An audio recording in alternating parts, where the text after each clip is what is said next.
When I was growing up in Delhi, my town was often under police lockdown. We couldn't leave our homes because of ethnic tensions. So at school, I'd ask my teachers, why is this happening? They'd say, because those people are bad. Wait, what's bad about them? They're not like us, they're different. After moving to New York, I became those people. Apparently, I worshipped cows. Apparently, I was stupid, dirty, ugly. These definitions were accepted as fact before I even said a word, all based on the way I looked. So I decided to assimilate and become American as quickly as possible. I changed my accent, I changed the way I dressed. I even went by the name Andy. Yet all too often, just walking down the street or riding the subway, I'd hear, "Hey, Osama, go back to where you came from." Every time I heard that, my heart sank. I'd already changed everything I could possibly change about myself. For years, I just ignored it. I took comfort in the science.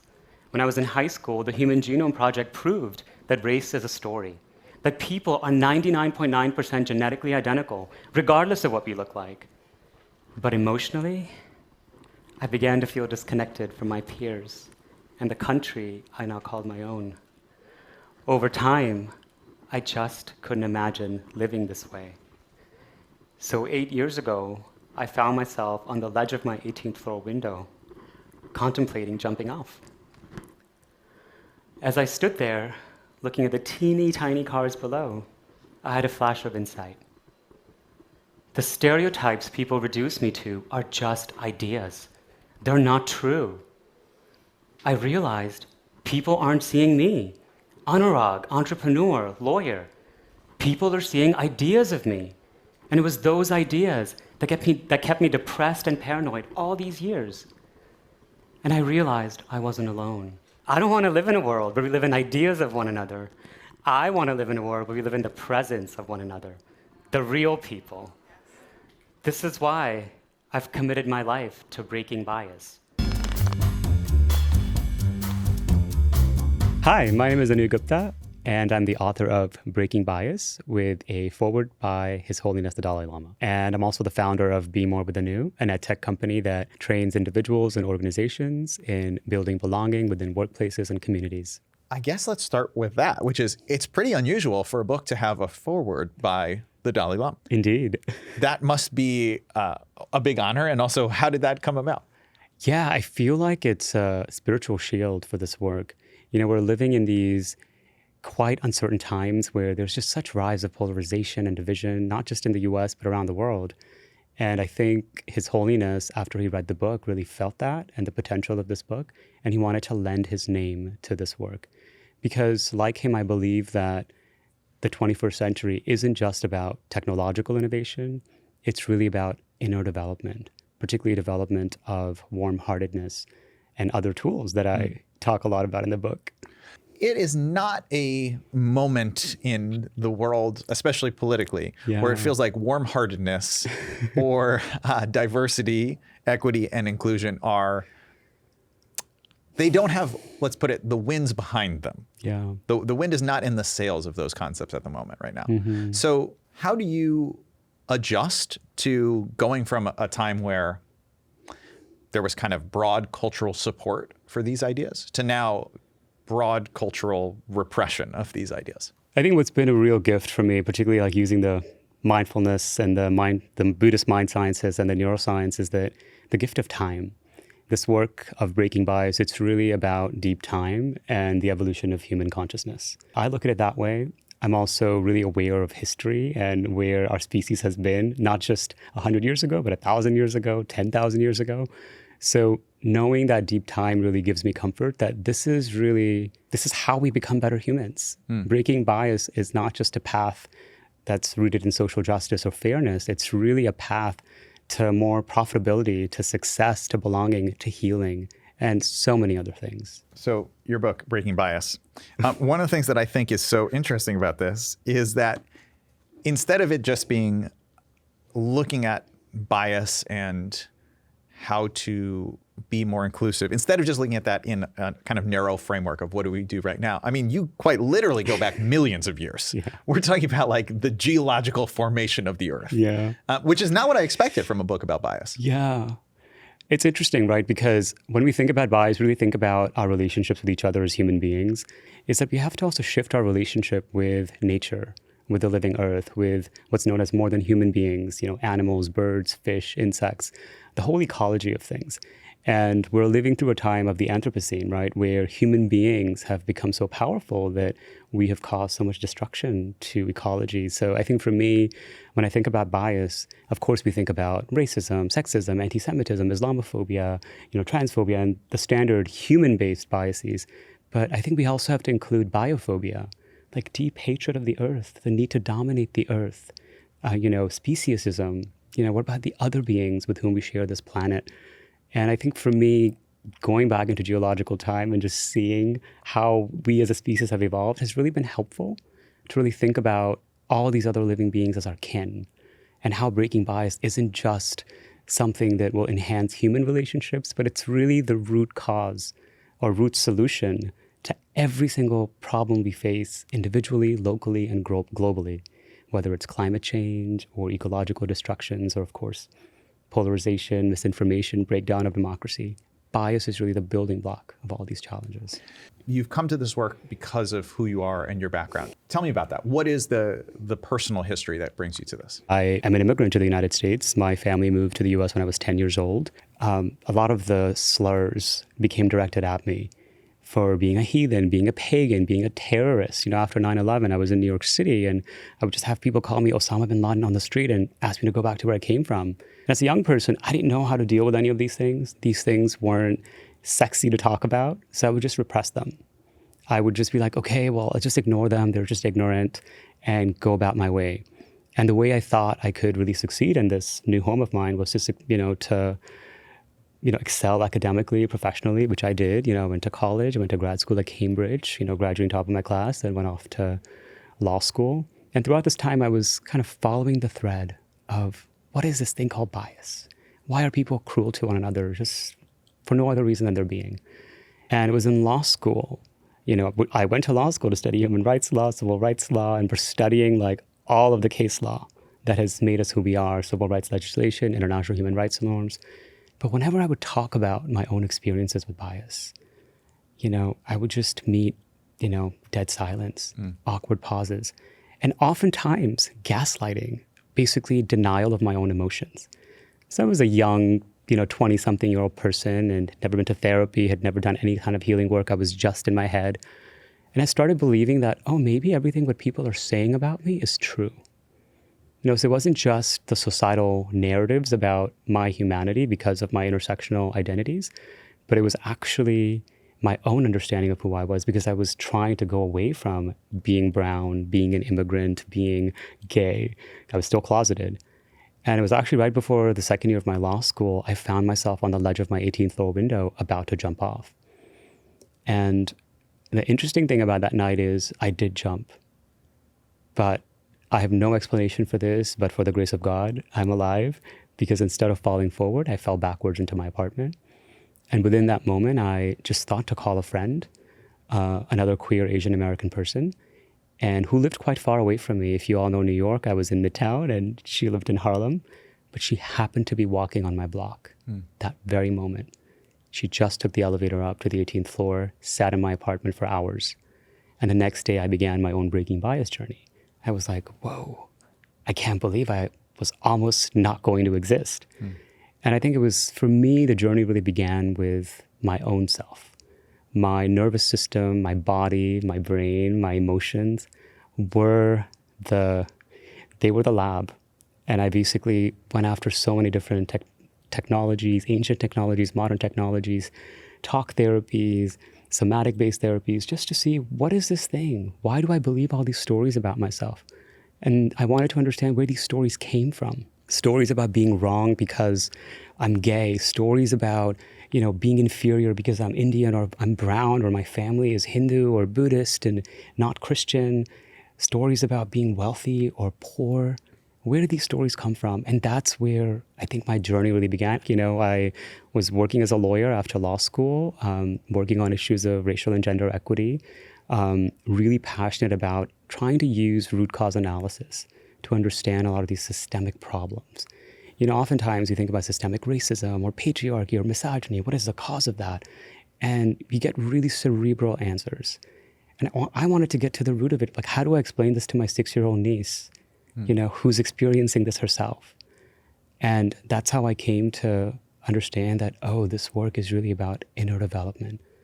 There's so much that's really important there. Yeah. One thing that I want to start with is, well, first of all, I'm very glad that you are here. Thank you. and that you survived. And that I think that is not a given. And one thing that I've learned in my personal experience with having loved ones who, have been in similar moments of suicidality is that two of the kind of biggest myths around suicidal thinking or suicidal actions are that talking about it makes it more likely. That's right. We think that if we talk about it, they're going to get the idea, but that's right. People already have the idea. And then the other one is that you need to fix it right away. That's right. And I think the idea that really what you need to do is hang on for one more hour. That's right. And then one more hour becomes another hour, and that there's the possibility of big change by very, very tiny changes, by just making it one more hour. And then also this idea that if we talk about the big, horrible thing, that it doesn't make it more likely, it makes it less likely. I see, and I wonder if you do, a very direct parallel between that individual dealing with of pain and of wanting to not be alive, and also the societal level of absolutely judgment and cruelty and the kind of horrors that we can inflict on other people. Yeah, and oftentimes those horrors that we inflict on others, we inflict on ourselves. That's what I've come to realize. I think for me, it was really interesting because I also came from a relatively conservative Asian Indian family where it's not just it's not just about being gay, but it was also like mental health is just not talked about. It's something that's deeply, deeply repressed. So I think for me, it was just not having a space to be for a very long time. But, at that moment, I just took a leap of faith. And I think every moment, like you said, every hour has been that leap of faith since then. It's been 16 years. And I still remember that day, so fresh in my mind. And I know that I'm here for a reason because I am a living, breathing, walking, dancing, singing example of what's possible.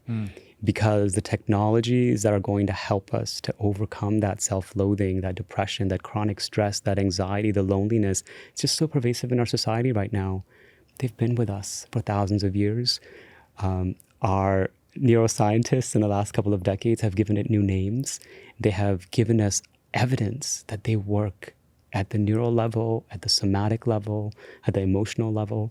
So for me now, it's really like, how do we apply all this information that we have? I feel like we've moved past the information age. We have so much information. What we really lack is wisdom. And I think for me, it's now applying all that wisdom to imagine what's possible. If we can imagine colonizing Mars, why can't we imagine living on Earth without bias? What's happened to our moral imagination? I feel like that's what the century is really calling for us to do. When you say technologies, these technologies that we've had, what are some examples of those technologies that you're talking about? Well, I think for me, one of the things about the modalities that help break bias, I call it Prism. And Prism is an acronym for these 5 tools. And we start at M and move our way up to P.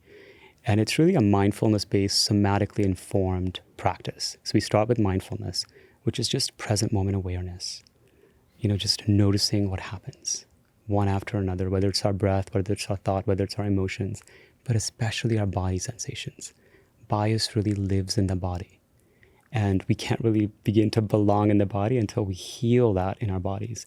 Every ancient technology, which is basically wisdom traditions, whether it's Christianity or Judaism or Hinduism or Islam, they've all said, awareness, be still and know that I am. That's what's written in the Bible. I didn't make that up. And that's where we begin. That's mindfulness, the foundation. Then we move to stereotype replacement for S, which is really when stereotypes arise. So socially we've been conditioned to think that, oh my God, I'm bad. And then then you feel shame, you feel guilt, you feel blame. But actually, all we have to do is shine a light on it. Oh, that's a stereotype. Okay. But instead of letting that just stay there, we replace it with a counter example, a positive example. For me, this was a really powerful tool. Like every time I had that critic come in, and still does, you're silly, you're stupid, you're dumb, like whatever. I take a moment, okay, I hear you, and I'm also the exact opposite. I'm also kind, I'm also sweet, I'm also charismatic. And constantly doing that, that's how we're rewiring the brain. That's how we're rewiring the nervous system that's been wired with all these biases. And then we move to I, which is really about individuation, curiosity, interest, being with the person, being with ourselves just as we are in this moment. Because there's a broader wisdom that we are going to evolve. We've been evolving since we were born, and also others too. And lastly, we move to pro-social behaviors and perspective taking, the R and the P. And these are really heart-based practices. This is active cultivation of empathy, compassion, joy, altruism, imagination. This is what the Dalai Lama calls warm-heartedness. And oftentimes, again, in our society, we've been conditioned to feel that we're just born with these tools. Actually, no. Just as biases are learned, belonging can also be learned. All of these tools can also be learned. We can actually rewire ourselves through these practices. And that's basically what I teach in the book and what I've been teaching to thousands of professionals for the last 10 years is how do we really rewire our nervous system? How do we rewire our brain to really build a healthier relationship with ourselves, with one another, with nature, as well as with our imagination to see what's possible. A way that you talk about this in the book is that bias is a habit. So can you tell us a little bit more about that? When I started my own breaking bias journey, I was like, well, what is bias? And I would go to the literature, the sociological literature, and a lot of the common trainers on this topic, and they would say that, oh, we're just born with it. It's the survival instinct in us. Our amygdala brain is fearful, and we kind of divide ourselves into in-groups and out-groups. But I was like, wait a minute. When my niece was born or my nephews were born, they didn't think that, boys are better than girls. They didn't think that light skin is more beautiful than dark skin. This was taught to them. And the more I went into the neural mechanisms of how bias is learned, I was like, whoa, bias isn't inherent. Because yes, we have the survival instinct. We need to know a difference between a cute little puppy and a lion because of danger. But if we have two human beings who are exactly part of the same species, why is it that we treat them differently? That's the learned part. Sometimes these kind of immediate frameworks, they're helpful because it's easier and quicker to have a connection with someone. That's right. So like I see a person and I sort them into a box and then we can connect based on that box. I don't have to do all of the mental labor of exactly who is this person and exactly who am I. We can connect. That's right. So there is a piece that's efficient. Absolutely.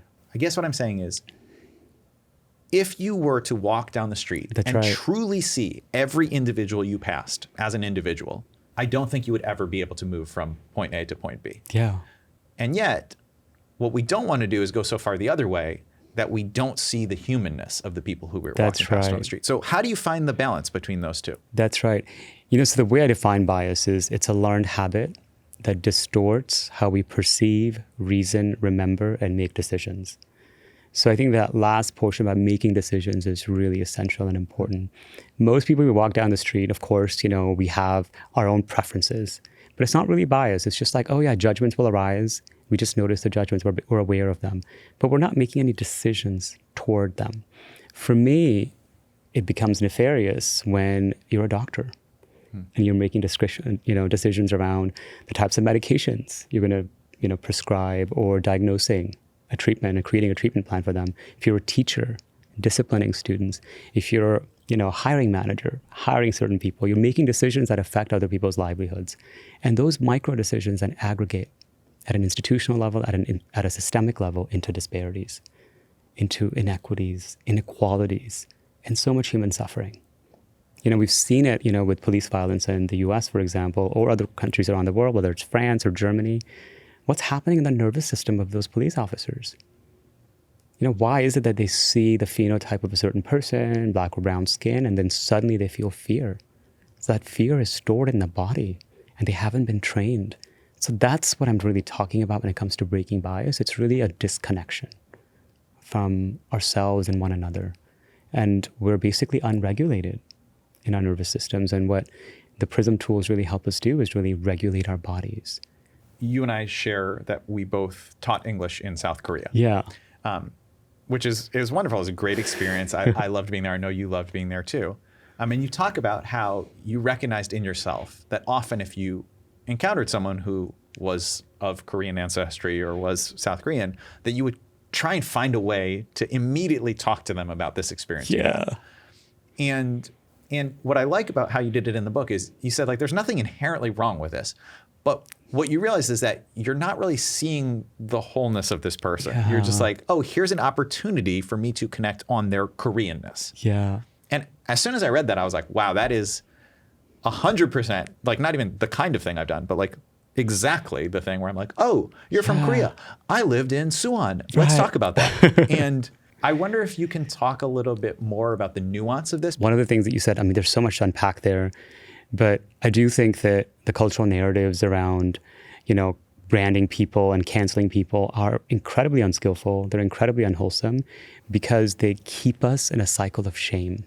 One of my favorite scholars, Brene Brown, says, shame is a deeply, deeply painful feeling rooted in this belief that we're unworthy of love, belonging, connection, that we're flawed. There's something wrong with us. And that's what's happened in the last 10 years in our cultural zeitgeist. We have basically said some people are just bad. And people aren't bad. Bias is just part of our neural circuitry. And, as I talk about, we've learned these biases from 5 causes. All of us, regardless of who we are, how many dominant identities we have, how many subordinate identities we have, we all have them. So I think for me, that began to give me a lot of leeway into being like, oh, like, of course I have thoughts that are biased towards people because of their skin color or their sexuality or their gender, but they're just thoughts and I can become aware of them and I can begin to switch them. Now, the question around the South Korean is because I've done this for years, and it was only until actually I started writing the book 4 years ago that I was like, wait, this is kind of problematic, because what I began to realize is that my desire to connect with someone of Korean ancestry was rooted in me and my experience and had nothing to do with the other person. And it's actually quite harmless. I'm like, oh, I just want to share with people that, hey, I lived in Korea. But how would I feel if, someone walking down the street came up to me and was like, oh, I went to India last year and I loved it. And this has actually happened to me a lot of times. And I mean, it doesn't bother me that much, but I'm also like, I'm so much more than my skin color and my ethnicity. So that's where I was like, oh, I think there's some nuance here. We often just connect with one another based on like race and gender, primarily, those two very clear markers. And I think for me, if we want to imagine building a world where all beings belong in the fullness of our diversity, we actually have to practice that within ourselves. So in an attempt to do that with you, rather than ask you about something that I think would be reductive and not be a part of your identity that you like to talk about, from reading the book and from doing some research about you, I believe that something that you really enjoy is learning languages and being a polyglot. I know you've studied Japanese, you speak. Actually, how many languages do you speak, and which languages? Fluently, I speak 3, I would say. Hindi, Urdu, and English. But I have studied like a dozen others over the span of my, lifetime. I've studied Persian, Arabic, Korean, Japanese, French, and a few others. And I feel like for me, learning languages has been really beautiful because it's given me access to different cosmologies, different ways of imagining the world. And one of the things, I talked a little bit about how breaking bias is really the root cause of every challenge we face in the world. And we're living through a time where we're losing a human language every 14 days. So basically with that library of wisdom, of imagining what it's like to be in relationship with ourselves and the elements around us. And that's why I feel like this is why it's so important for us to begin to really retain languages. Language is a way to communicate, to commune with ideas. I also love learning languages. Oh, yeah? What do you speak? Well, I'm similar to you in that I don't really speak many fluently. I can speak English and French pretty well, Oh, and good. Spanish also pretty well. But then I've studied Korean and Greek and Senegalese Wolof. And one of the reasons I love it is because there's always a conceptual framework That's right. in a new language That's where right. either there's a specific word that you can't translate literally, That's right. or there's a way of framing things that's different than how I frame it in my native language, English. That's right. And it just makes me realize that the world is not one set way. To me, I think that's at the heart of so much of what you write about in Breaking Bias. Yeah, I'll give you an example that I found so fascinating. You know, I was studying, again, how gender and binary gender in particular came around. And I discovered a tribe in Indonesia, the Bugis people. In their language, they have 5 genders. So like everything that they conjugate is based on those 5 genders. You know, basically what in our language, it would be basically a cis man, a cis woman, a trans man, a trans woman, and an androgynous person, generally intersex people. And, you know, despite colonization, despite Islamization, that's still part of their language, their conception of humanity. And there's nothing wrong with the isness of these 5 genders of humans. And it's just so beautiful, right? And it's because of language. Language gave them permission to imagine that. And I feel like in the English language and other Romance languages, we're beginning to innovate. You know, in the English language for non-binary identities, we've been using they, them. It's an experiment. We'll see where it's going to be, right?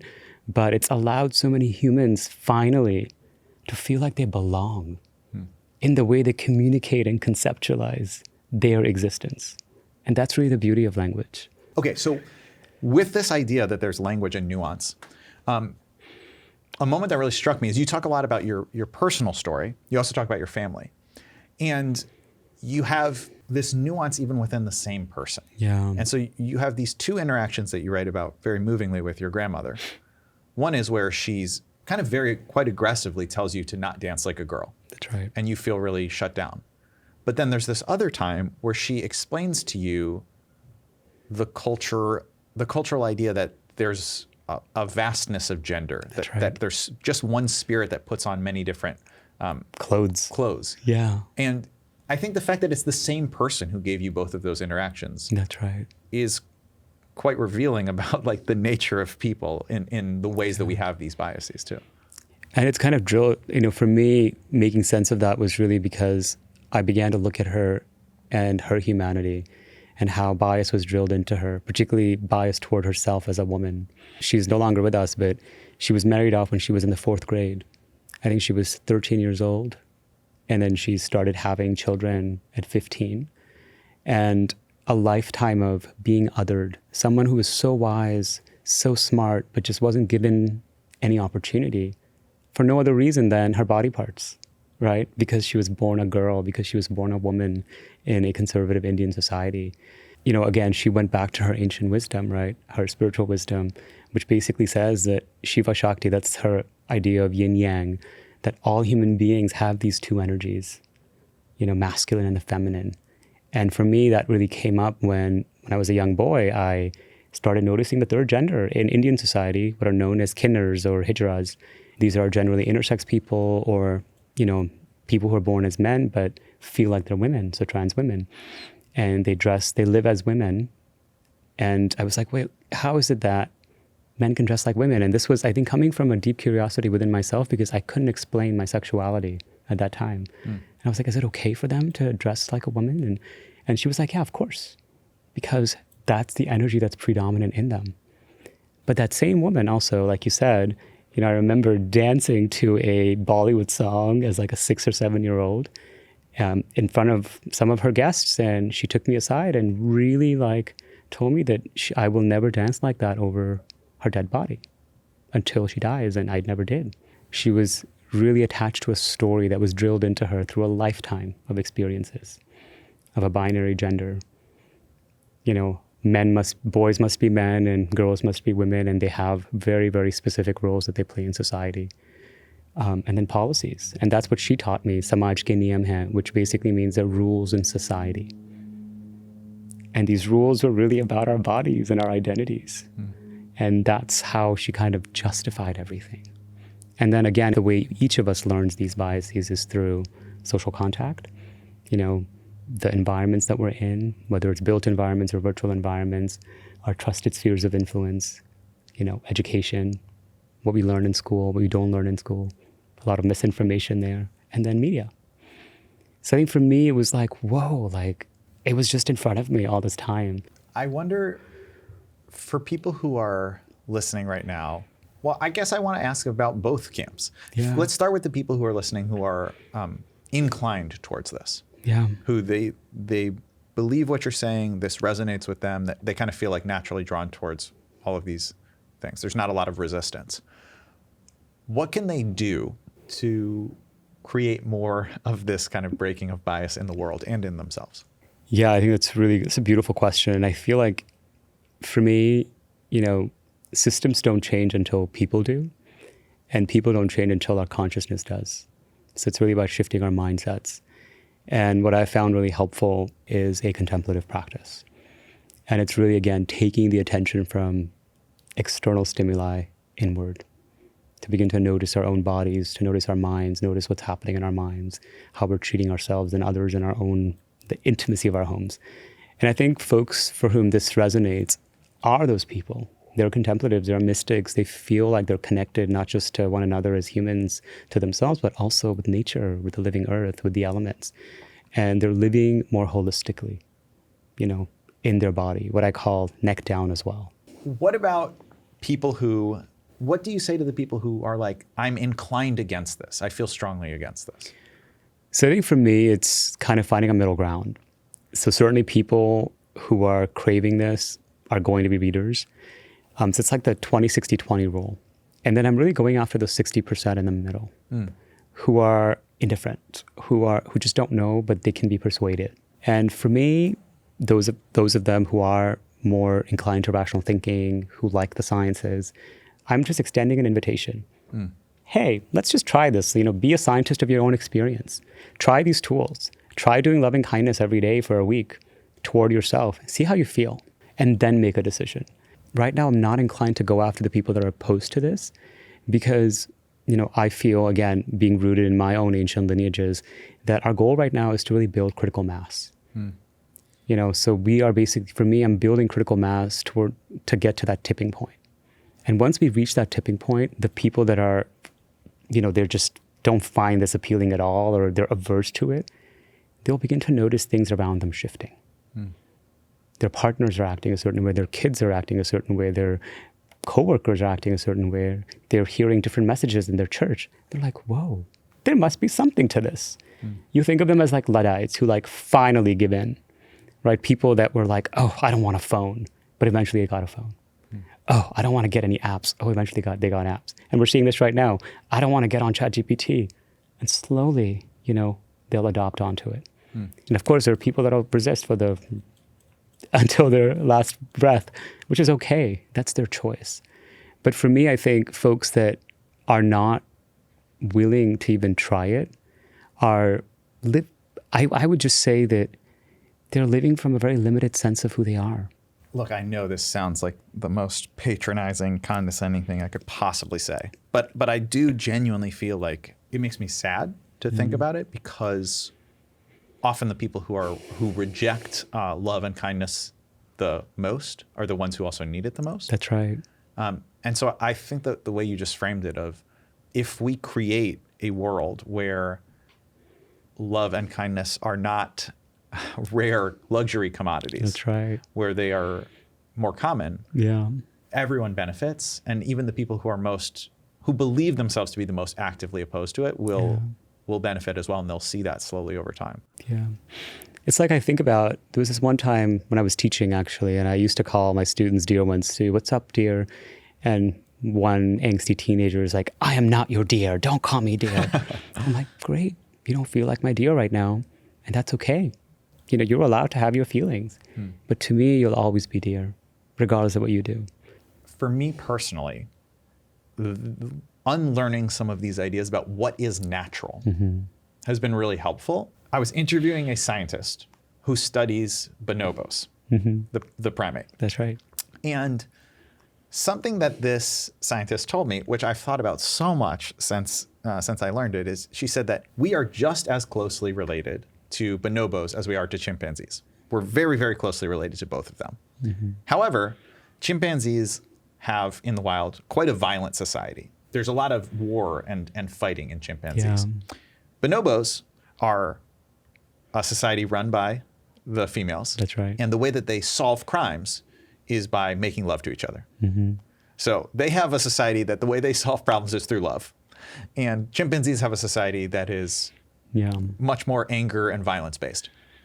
We have always learned in school and in the West, we're told like chimpanzees are our closest relatives. And most people have really not heard about bonobos. Bonobos, yeah. And her point was the idea that like that's natural, that to hurt people and to fight is natural, is actually no more natural than it is to love and be inclusive.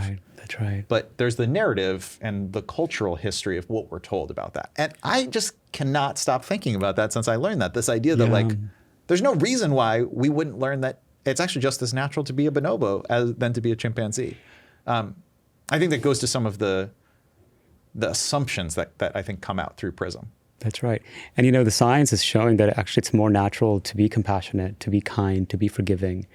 But again, we've been socialized to be averse to those emotions. And as a result, we block them in our own bodies, which is causing us anxiety, stress, depression, suicidality, because we haven't been trained on how to really work with these emotions. And, one of the beautiful quotes that I love is, nature permits, culture forbids. So our nature allows us to be in love with whomever we want. It allows us to try new things, but it's the culture that we build around it that forbids it. And these are the narratives of stories that we buy into that limit our own potential. So if you think about bias, it really operates at 4 levels: at the internal level, the interpersonal level, the institutional level, and then systemic levels. And this is our work for the century, to really break these biases. Well, Anu, thank you so much for being here. This was an absolute pleasure talking to you. Thank you. It's been an honor to be here.